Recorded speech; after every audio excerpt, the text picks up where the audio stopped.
Good morning, everybody. I want to read to you a letter that I have sent to every governor in every state in our great union today. Dear Governor, I want to bring to your attention the threats posed by the improper handling of ammonium nitrate.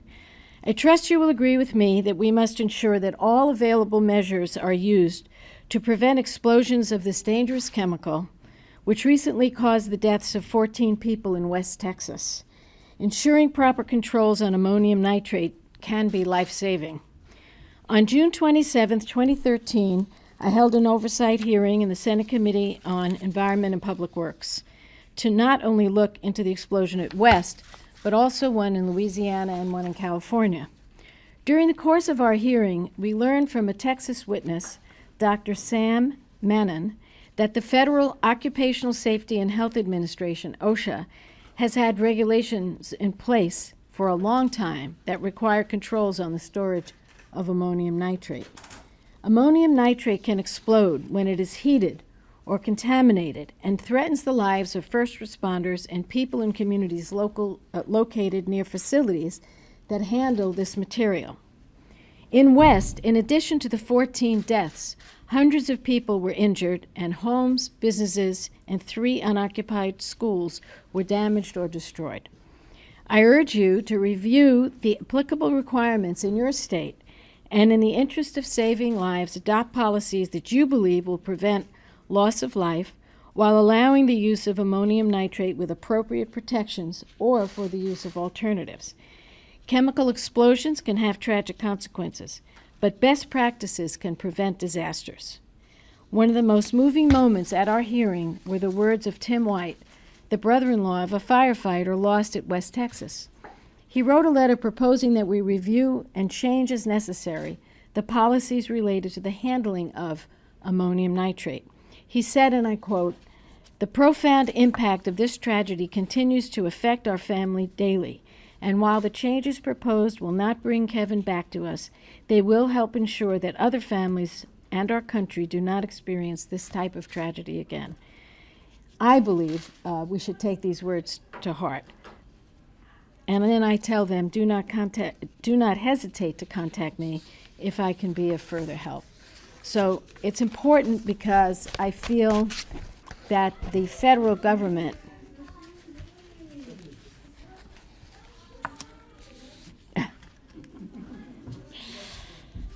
I'm glad something happy is happening here nearby. So the reason I wrote this letter to the governors is because the federal government isn't doing enough right now. And I'm going to lay out what I think we should do. But until that time, if there's even one more tragic death from improper storage of ammonium nitrate, we'll have lost this opportunity. We have the information. The information is power, and the people who have power need to do something about this. And I'm doing everything I can, which I'm going to lay out here, and I hope the governors will do what they can do. I just want the people of West Texas to know, because I really made a commitment to them and other communities across the nation, that I don't intend to stop after one hearing.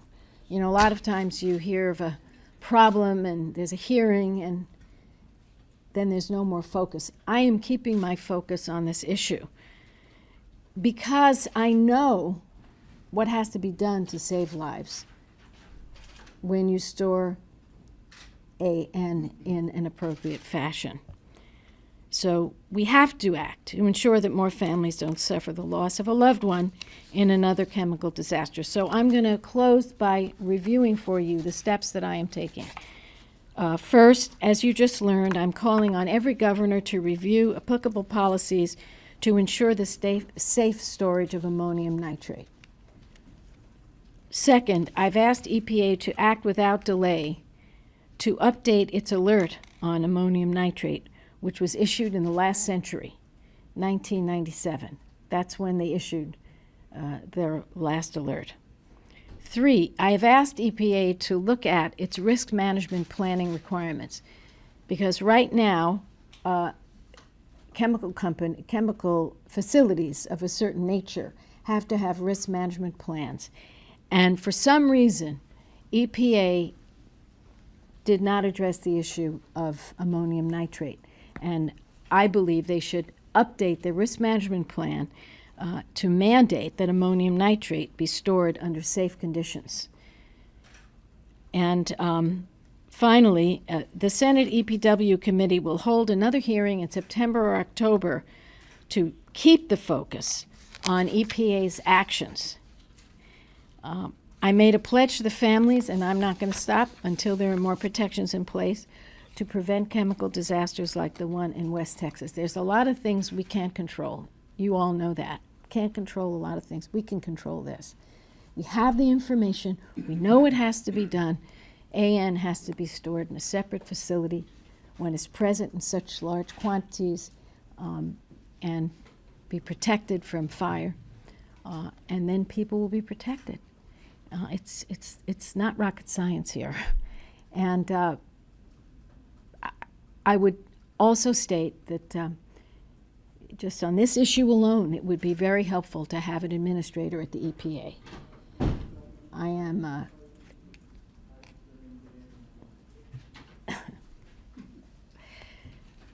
I don't know who that is back there. I am very concerned. This is the longest we've ever had to wait to have an administrator at the EPA. And they're dealing seriously in life and death issues. This is one example of that. The rules on how to store an explosive like ammonium nitrate. We need a leader over there. And the president has nominated a terrific person, a bipartisan person, someone who's worked for 5 governors, imagine, who are Republican, and a Democratic president. This is, a nomination that should cause nobody any problems whatsoever. She's smart. She was voted on without a single no vote for her current position. So we're going to keep the focus on this issue of how to safely store AN, and I'm going to push forward to have a vote on Gina McCarthy, which I'm hopeful will be next week, and I'm hopeful that we'll have a bipartisan vote on her. It does, if you don't agree with President Obama, I say to my colleagues, on everything he believes in doing at the EPA, that's fine and that's fair, but you need someone there to talk to. You need someone there to work with, and so I'm hopeful we'll get Gina next week. I'll be happy to answer any questions on this subject if you have any. Yes, ma'am. Senator, so you expect Senator Reid to file a cloture on Gina McCarthy later this week? And has there been any kind of informal count as to whether you have 60 votes? Hi. I want you to ask Senator Reid his intentions, because I cannot speak for Senator Reid, but I am very hopeful that we will have a vote on Gina McCarthy next week, and I am very hopeful that we will have the votes. Yes. Can I ask about this rail car explosion in Canada, and if you think there should be something done here? Like, for instance, you think the Fed should force tanker cars to be, existing ones to be retrofitted, and meet standards that new ones have to meet? I've worked on this issue before. Let me get back to you, instead of just searching my memory for what I've done on this before. But yes, tell us. We'll definitely get back to you as soon as possible on this, because we've had our explosions in California, and it's very disconcerting, and there are ways to improve the safety of how you transport explosives, but we'll get back to you on it. Yes. Senator Todd Gilman with the Dallas Morning News. Can I ask you Yes. about the fact that OSHA had not inspected this plant in West Yes. for so long? What needs to be done on that front, and are you contemplating actual legislation of any sort in response? Well, OSHA already has a regulation on the books that deals with certain facilities. Our understanding is clearly they have not been funded to the degree that they should be. But I just want to make a point here. I come from a large state, a state that cares a lot about these issues. You've got authorities at every level in the state.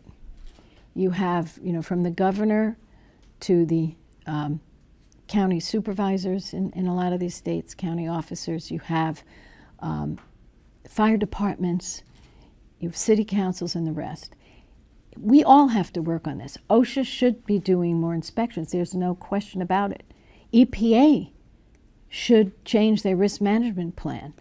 And EPA should add in that risk management plan that you have to store certain amounts of this AN separately. It's true. We all have to do more. That's the purpose of my writing the governors. They're always saying they don't want federal regulation. But here they now know what can happen. So my hope would be that you would see state legislatures and governors and county supervisors and leaders in the safety community throughout the country work on this. So we have multiple layers of people caring about this. So yeah, it's very unfortunate that OSHA is not funded to the level it should be. I certainly hope, and we have written to them, that they will move forward. It's inexcusable that EPA hasn't updated their alerts, you know, since 1997 on this issue, given the information we have. So it's all a problem, and it all can be fixed. Yes.